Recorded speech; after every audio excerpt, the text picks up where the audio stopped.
Recording by Kevin Green, Lancashire, UK. Missing Link by Frank Herbert. "We ought to scrape this planet clean of every living thing on it," muttered Umbo Stetson, Section Chief of Investigation and Adjustment. Stetson paced the landing control bridge of his scout cruiser. His footsteps grated on a floor that was the rear wall of the bridge during flight, but now the ship rested on its tail fins, all 400 glistening red and black meters of it.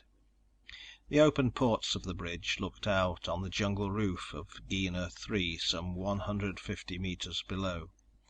A butter yellow sun hung above the horizon, perhaps an hour from setting. "Clean as an egg," he barked. He paused in his round of the bridge, glared out of the starboard port, spat into the fire-blackened circle that the cruiser's jets had burned from the jungle. The I.A. section chief was dark-haired, gangling, with large head and big features. He stood in his customary slouch, a stance not improved by sack-like patched blue fatigues. Although on this present operation he rated the flag of a division admiral, his fatigues carried no insignia. There was a general unkempt, straggling look about him. Lewis Orne, junior I.A. field man with a maiden diploma, stood at the opposite port, studying the jungle horizon.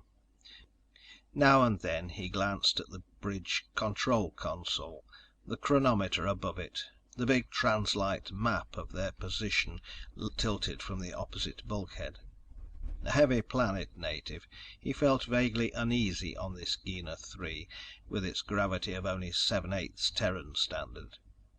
The surgical scars on his neck, where the micro-communications equipment had been inserted, itched maddeningly. He scratched. "Ha!" said Stetson. "Politicians!" A thin black insect with shell-like wings flew in Orne's port, settled in his close-cropped red hair. Orne pulled the insect gently from his hair and released it. Again it tried to land in his hair. He ducked. It flew across the bridge, out the port beside Stetson. There was a thick-muscled, no-fat look to Orne, but something about his blocky, off-center features suggested a clown. "I'm getting tired of waiting," he said. "You're tired! Ha!" A breeze rippled the tops of the green ocean below them. Here and there red and purple flowers jutted from the verdure, bending and nodding like an attentive audience. "Just look at that blasted jungle!" barked Stetson. "Them and their stupid orders!" A call bell tinkled on the bridge control console. The red light above the speaker grid began blinking. Stetson shot an angry glance at it. "Yeah, Hal?" "Okay, Stet. Orders just came through. We use Plan C. ComGo says to brief the field man and jet out of here." "Did you ask them about using another field man?" Orne looked up attentively. The speaker said, "Yes. They said we have to use Orne because of the records on the Delphinus." "Well then, will they give us more time to brief him?" "Negative. It's crash priority. ComGo expects to blast the planet anyway." Stetson glared at the grid. "Those fat-headed, lard-bottomed, pig-brained politicians!" He took 2 deep breaths, subsided. "Okay. Tell them we'll comply." "One more thing, Stet." "What now?" "I've got a confirmed contact." Instantly Stetson was poised on the balls of his feet, alert. "Where?"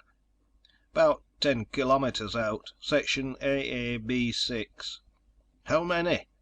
"A mob. You want I should count them?" "No. What they're doing?" "Making a beeline for us.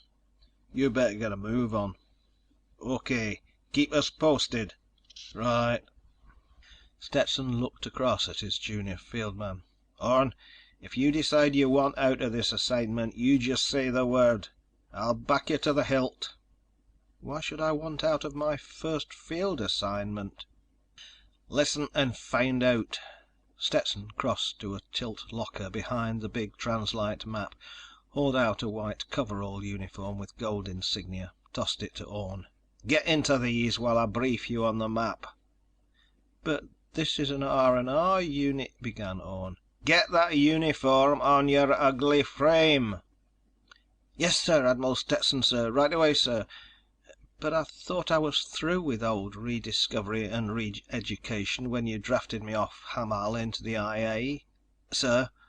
He began changing from the IA blue to the R&R white. Almost as an afterthought he said, "Sir." A wolfish grin cracked Stetson's big features. "I'm so happy you have the proper attitude of subservience toward authority." Orne zipped up the coverall uniform. "Oh, yes, sir. Sir." "Okay, Orne. Pay attention." Stetson gestured at the map with its green superimposed grid squares. "Here we are. Here's that city we flew over on our way down. You'll head for it as soon as we drop you. The place is big enough that if you hold a course roughly northeast, you can't miss it. We're—" Again the call bell rang. "What is it this time, Hal?" barked Stetson. "They've changed to Plan H, Stet. New orders cut." 5 days? "That's all they can give us. ComGO says he can't keep the information out of High Commissioner Bullone's hands any longer than that." "Oh, it's 5 days for sure, then." "Is this the usual R&R foul-up?" asked Orne. Stetson nodded. "Thanks to Bullone and company. We're just one jump ahead of catastrophe. But they still pump the bushwah into the R&R boys back at dear old Uni Galacta." "You're making light of my revered alma mater," said Orne. He struck a pose. "We must reunite the lost planets with our centers of culture and industry, and take up the glorious onward march of mankind that was so brutally—" "Can it!" snapped Stetson. "We both know we're going to rediscover one planet too many someday. Rim War all over again. But this is a different breed of fish. It's not, repeat, not a rediscovery." Orne sobered. "Alien?" "Yes. ALIEN. A never before contacted culture. That language you were force fed on the way over, that's an alien language. It's not complete. All we have off the minis, and we excluded data on the natives because we've been hoping to dump this project and nobody the wiser." "Holy Mazoo." 26 days ago, an IA search ship came through here, had a routine mini-sneaker look at the place. When he combed in his net of sneakers to check the tapes and films, lo and behold, he had a little stranger." "One of theirs?" "No. It was a mini off the Delphinus rediscovery. The Delphinus has been unreported for 18 standard months." "Did it crack up here?" "We don't know. If it did, we haven't been able to spot it. She was supposed to be way off in the Balandine system by now, but with something else on her minds. It's the one item that makes me want to blot out this place and run home with my tail between my legs. We've a—" Again the call bell chimed. "Now what?" roared Stetson into the speaker. "I've got a mini over that mob, Stet. They're talking about us. It's a definite raiding party." "What armament?" "Too gloomy in that jungle to be sure. The infrabeam's out on this mini. Looks like hard pellet rifles of some kind. Might even be off the Delphinus." "Can't you get closer?" "Wouldn't do any good. No light down there. And they're moving up fast. Keep an eye on them, but don't ignore the other sectors," said Stetson. "You think I was born yesterday?" barked the voice from the grid. The contact broke off with an angry sound. "One thing I like about the IA," said Stetson. "It collects such even-tempered types." He looked at the white uniform on Orne, wiped a hand across his mouth as though he'd tasted something dirty. "Why am I wearing this thing?" asked Orne. "Disguise." "But there's no mustache." Stetson smiled without humor. "That's one of AE's answers to those fat-keistered politicians.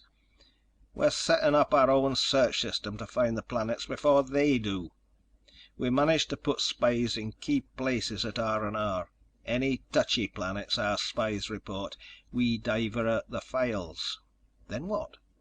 Then we'll look into them with bright boys like you, disguised as R&R field men." "Goody, goody. And what happens if R&R stumbles onto me while I'm down there playing patty cake?" "We disown you." "But you said an IA ship found this joint." "It did. And then one of our spies in R&R intercepted a routine request for an agent instructor to be assigned here with full equipment. Request signed by a first contact officer name of Diston, of the Delphinus." "But the Yeah, missing.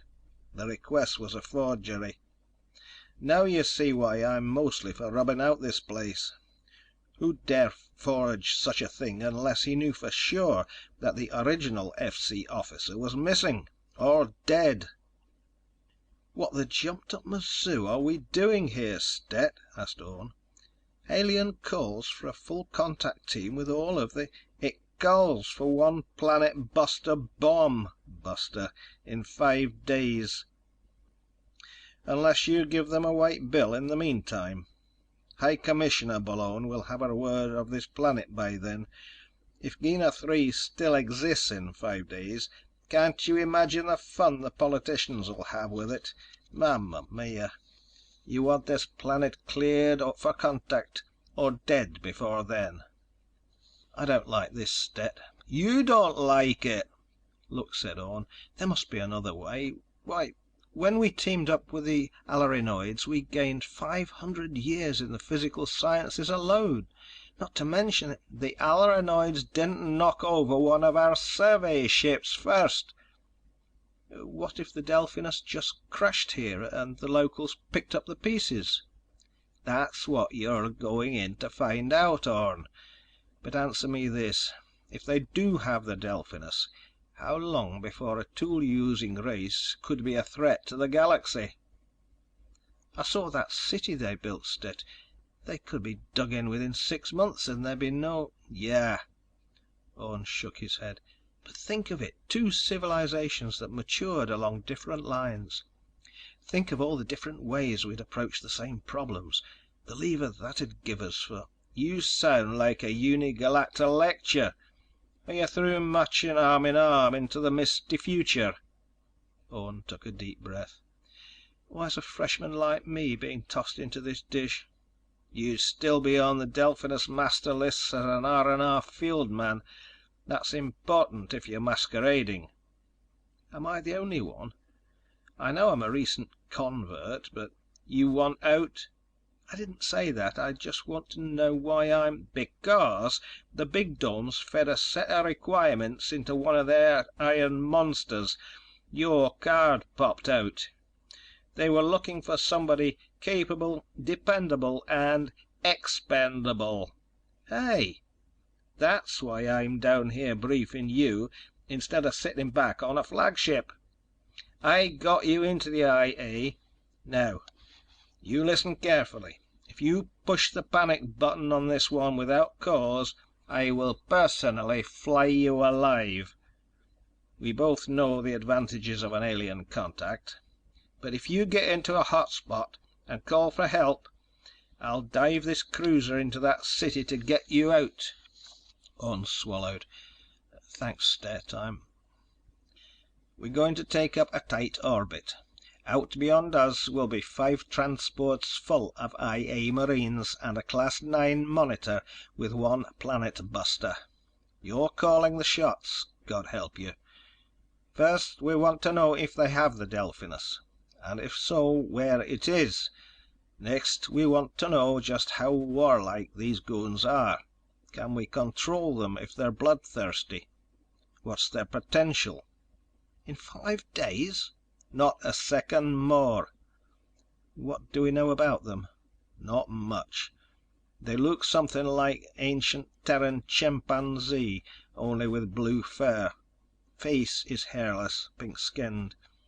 Stetson snapped a switch.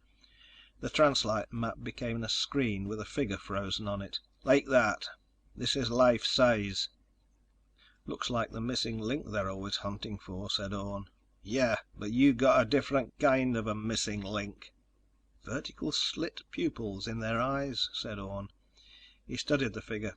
It had been caught from the front by a mini sneaker camera. About 5 feet tall, the stance was slightly bent forward, long arms, 2 vertical nose slits, a flat, lipless mouth, receding chin, 4 fingered hands. It wore a wide belt from which dangled neat pouches and what looked like tools, although their use was obscure. There appeared to be the tip of a tail protruding from behind one of the squat legs. Behind the creature towered the fairy spires of the city they'd observed from the air.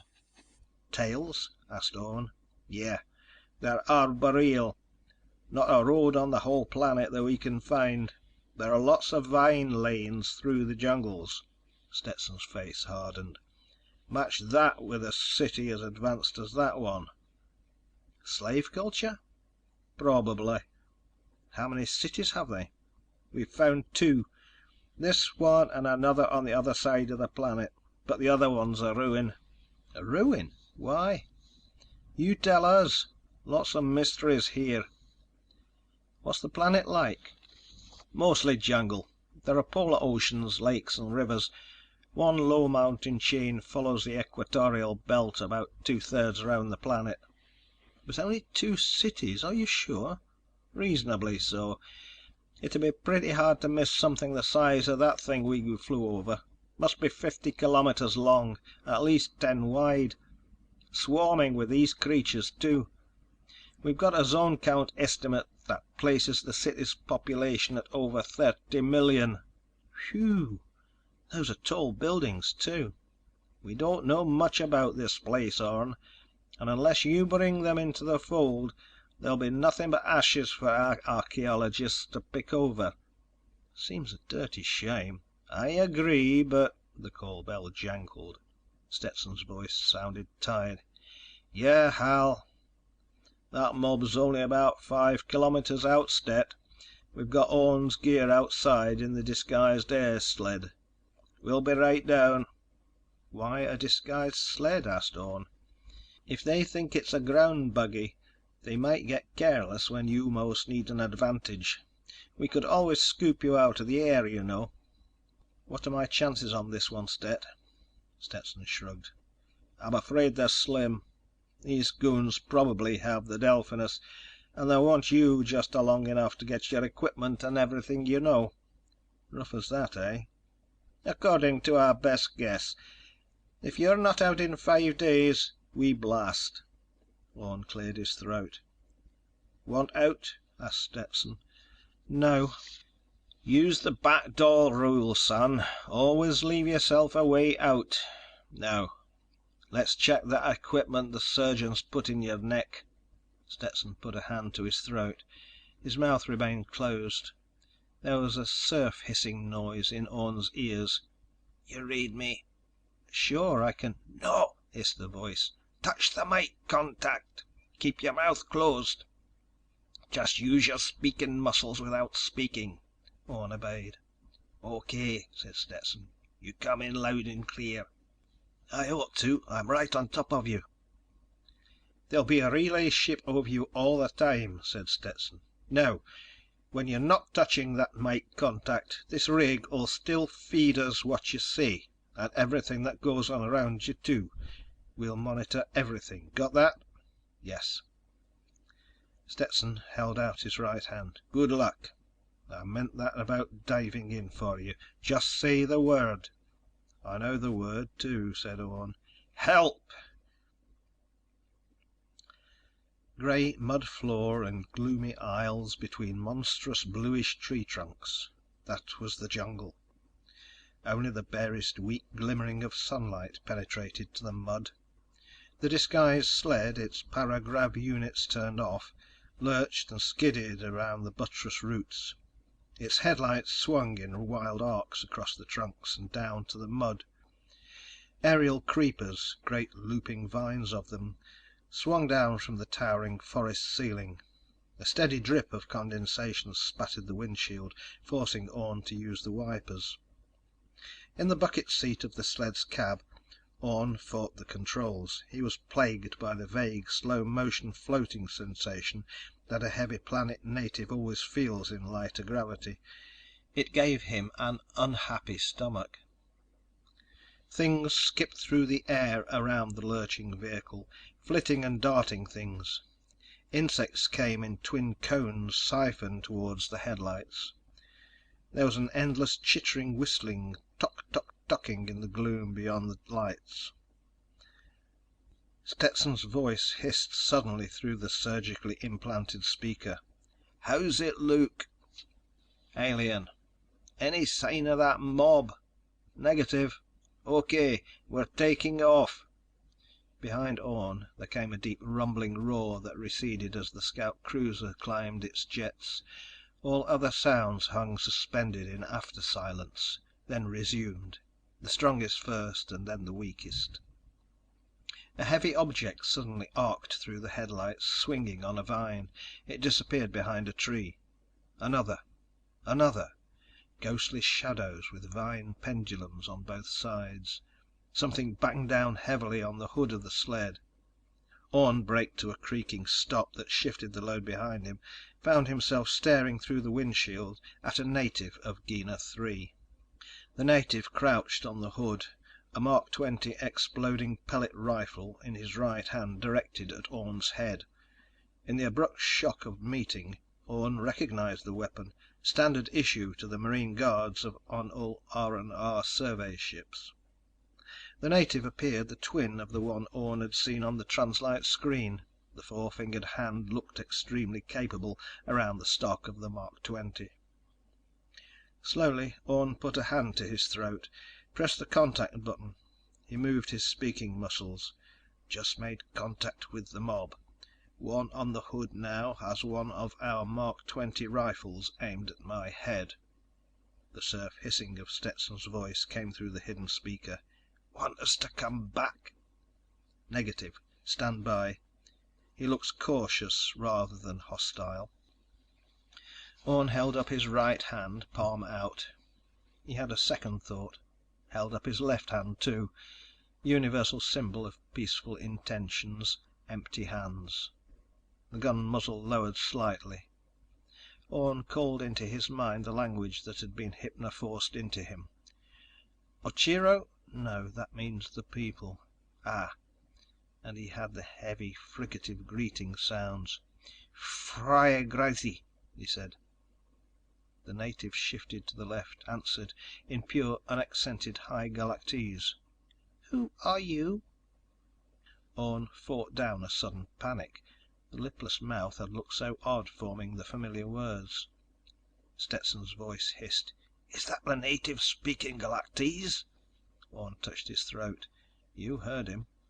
He dropped his hand, said, "I am Lewis Orne of Rediscovery and Re-education. I was sent here at the request of the first contact officer on the Delphinus Rediscovery." "Where is your ship?" demanded the Gienah. "It put me down and left." "Why?" "It was behind schedule for another appointment." Out of the corners of his eyes, Orne saw more shadows dropping into the mud behind him. The sled shifted as someone climbed onto the load behind the cab. The someone scuttled agilely for a moment. The native climbed down to the cab's side step, opened the door. The rifle was held at the ready. Again the lipless mouth formed Galactese words. "What do you carry in this vehicle?" "The equipment every R&R field man uses to help the people of a rediscovered planet improve themselves." Orne nodded at the rifle. "Would you mind pointing that weapon some other direction? It makes me nervous." The gun muzzle remained unwaveringly on Orne's middle. The native's mouth opened, revealing long canines.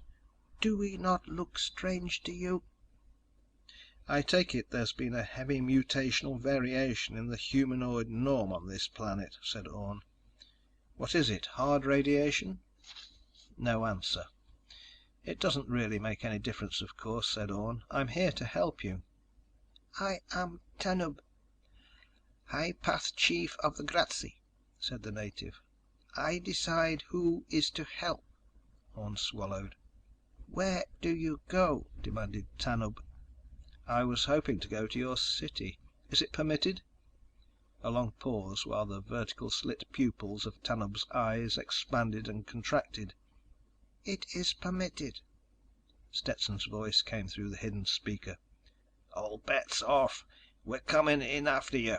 That Mark XX is the final straw. It means they have the Delphinus for sure." Orne touched his throat. "No. Give me a little more time." "Why?" "I have a hunch about these creatures." "What is it?" "No time now. Trust me."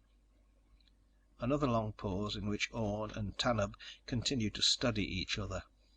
Presently Stetson said: "Okay, go ahead as planned. But find out where the Delphinus is.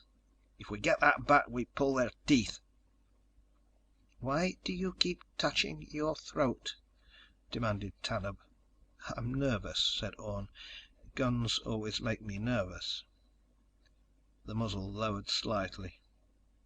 "Shall we continue on to your city?" asked Orne. He wet his lip with his tongue. The cab light on Tanub's face was giving the Gienahn an eerie, sinister look. "We can go soon," said Tanub. "Will you join me inside here?" asked Orne. "There's a passenger seat right behind me." Tanub's eyes moved cat-like, right, left. "Yes." He turned, barked an order into the jungle gloom, then climbed in behind Orne. "When do we go?" asked Orne. "The great sun will be down soon," said Tanub. "We can continue as soon as Chiranachuroso rises." "Chiranachuroso?" "Our satellite, our moon," said Tanub.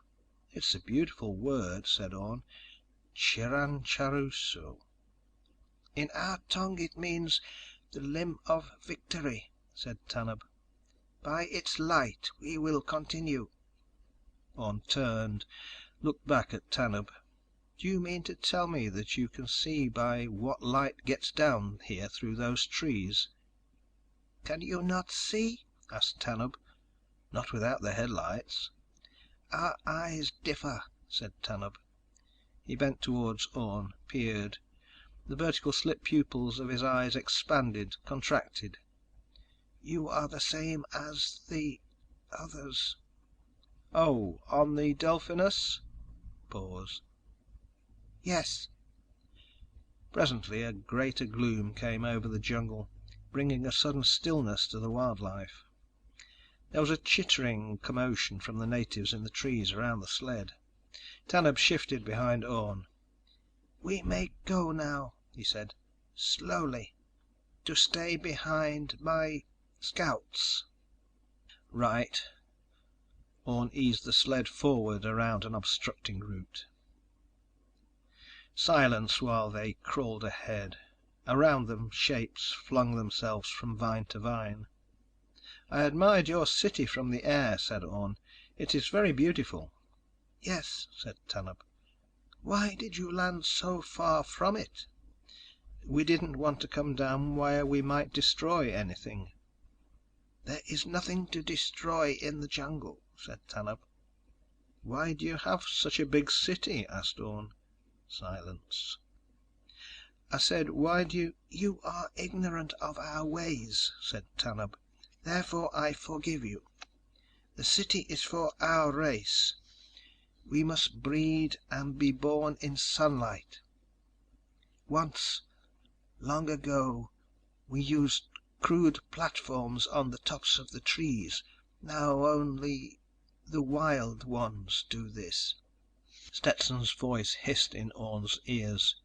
"Easy on the sex line, boy. That's always touchy. These creatures are oviparous. Sex glands are apparently hidden in that long fur behind where their chins ought to be." "Who controls the breeding site controls our world," said Tanub.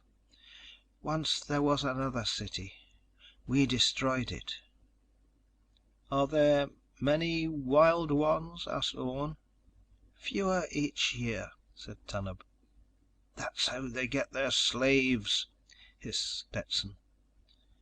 You speak excellent Galactese, said Orne. The High Path Chief commanded the best teacher, said Tanub. Do you two know many things, Orne? That's why I was sent here, said Orne. Are there many planets to teach? Asked Tanub. Very many, said Orne. Your city, I saw very tall buildings. Of what do you build them? In your tongue, glass, said Tanub. The engineers of the Delphinus said it was impossible. As you saw, they are wrong. A glass-blowing culture, hissed Stetson. That would explain a lot of things. Slowly, the disguised sled crept through the jungle. Once a scout swooped down into the headlights, waved. Orne stopped on Tanub's order, and they waited almost 10 minutes before proceeding. Wild ones? Asked Orne. Perhaps, said Tanub. A glowing of many lights grew visible through the giant tree trunks. It grew brighter as the sled crept through the last of the jungle, emerged in cleared land at the edge of the city. Orne stared upward in awe. The city fluted and spiraled into the moonlit sky. It was a fragile appearing lacery of bridges, winking dots of light. The bridges wove back and forth from building to building until the entire visible network appeared to be one gigantic dew-glittering web. All that with glass, muttered Orne. What's happening? hissed Stetson. Orne touched his throat contact. We're just into the city clearing, proceeding towards the nearest building. This is far enough, said Tanub. Orne stopped the sled. In the moonlight he could see armed Gienahns all around. The buttressed pedestal of one of the buildings loomed directly ahead. It looked taller than had the scout cruiser in its jungle landing circle. Tanub leaned close to Orne's shoulder. We have not deceived you, have we, Orne? Eh? What do you mean? You have recognized that we are not mutated members of your race?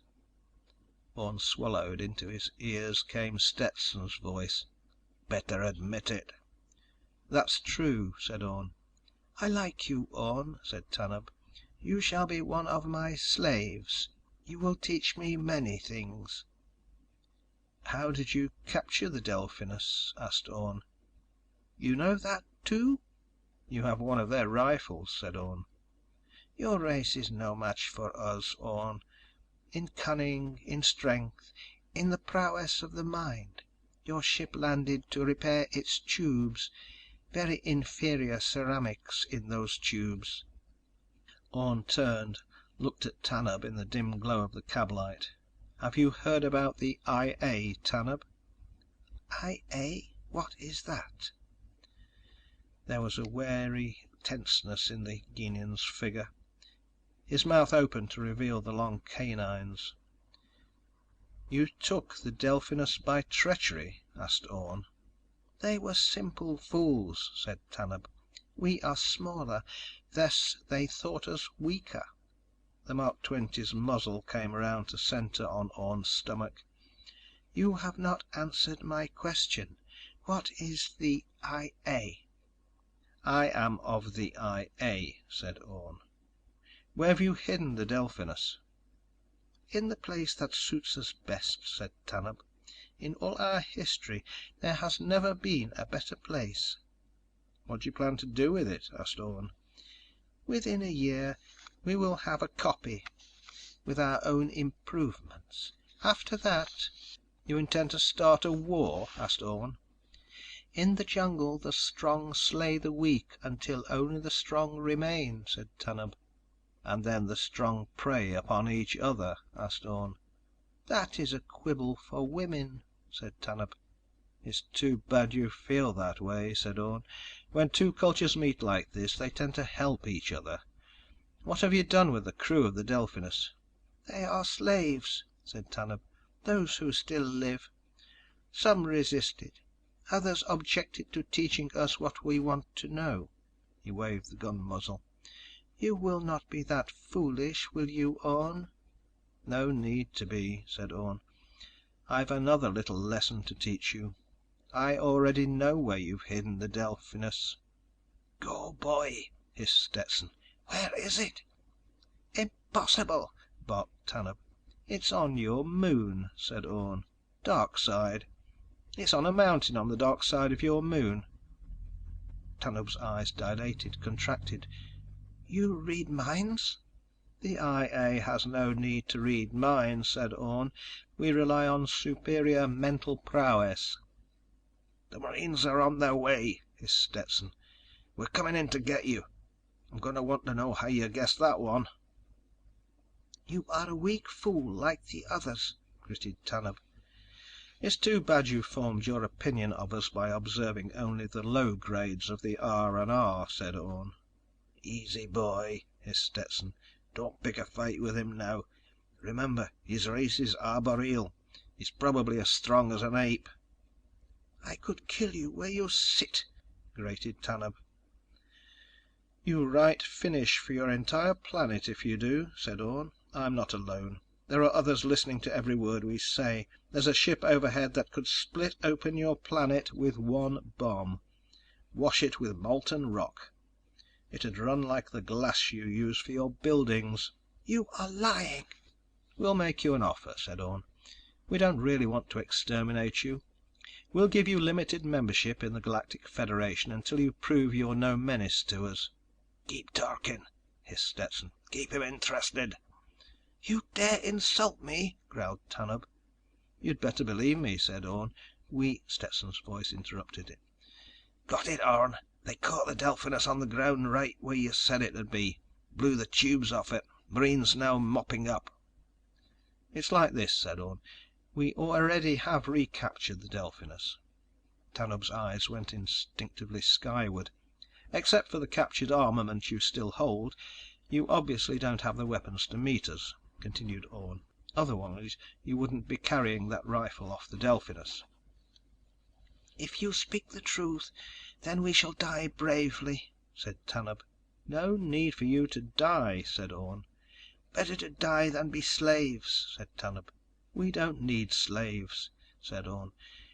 "I cannot take the chance that you are lying," said Tanub. "I must kill you now." Orne's foot rested on the air sled control pedal. Instantly the sled shot skyward, heavy G's pressing them down into the seats. The gun in Tanub's hands was slammed into his lap. He struggled to raise it. To Orne, the weight was still only about twice that of his home planet of Shargon. He reached over, took the rifle, found safety belts, bound Tanub with them. Then he eased off the acceleration. "We don't need slaves," said Orne. "We have machines to do our work. We send experts in here. Teach you people how to exploit your planet, how to build good transportation facilities, show you how to mine your minerals, how to—" "And what do we do in return?" whispered Tanub. "You could start by teaching us how you make superior glass," said Orne. "I certainly hope you see things our way. We really don't want to have to come down here and clean you out. It'd be a shame to have to blast that city into little pieces." Tanub wilted. Presently he said, "Send me back. I will discuss this with our council." He stared at Orne. "You IAs are too strong. We did not know." In the wardroom of Stetson's scout cruiser, the lights were low, the leather chairs comfortable, the green beige table set with a decanter of Hockar brandy and 2 glasses. Orne lifted his glass, sipped the liquor, smacked his lips. "For a while there, I thought I'd never be tasting anything like this again." Stetson took his own glass. "ComGO heard the whole thing over the general monitor net," he said. "Do you know you've been breveted to senior field man?" "Ah, they've already recognized my sterling worth," said Orne. The wolfish grin took over Stetson's big features. "Senior field men last about half as long as the juniors," he said. "Mortality's terrific." "I might have known," said Orne. He took another sip of the brandy. Stetson flicked on the switch of a recorder beside him. Okay, you can go ahead any time. Where do you want me to start? First, how'd you spot right away where they'd hidden the Delphinus? Easy. Tanub's word for his people was Grazi. Most races call themselves something meaning the people, but in his tongue that's Ochiro. Grazi wasn't on the translated list. I started working on it. The most likely answer was that it had been adopted from another language and meant enemy. And that told you where the Delphinus was? No, but it fitted my hunch about these Gienahns. I'd kind of felt from the first minute of meeting them that they had a culture like the Indians of ancient Terra. Why? They came in like a primitive raiding party. The leader dropped right onto the hood of my sled. An act of bravery, no less. Counting coup, you see. I guess so. Then he said he was the High Path Chief. That wasn't on the language list either, but it was easy. Raider Chief. There's a word in almost every language in history that means raider, and derives from the word for road, path, or highway. Highwaymen, said Stetson. Raid itself, said Orne. An ancient Terran language corruption of road. Yeah, but where's all this translation griff? But don't be impatient. Glass-blowing culture meant they were just out of the primitive stage. That we could control. Next he said their moon was Chiranchirasa, translated as the limb of victory. After that it just fell into place. How? The vertical slit pupils of their eyes. Doesn't that mean anything to you? Maybe. What's it mean to you? Night hunting predator, accustomed to dropping upon its victims from above. No other type of creature ever has the vertical slit. And Tanub said himself that the Delphinus was hidden in the best place in all of their history. History? That'd be a high place. Dark. Likewise. Ergo, a high place on the dark side of their moon. I'm a pie-eyed Greepus, whispered Stetson. Orne grinned. Said, "You probably are, sir."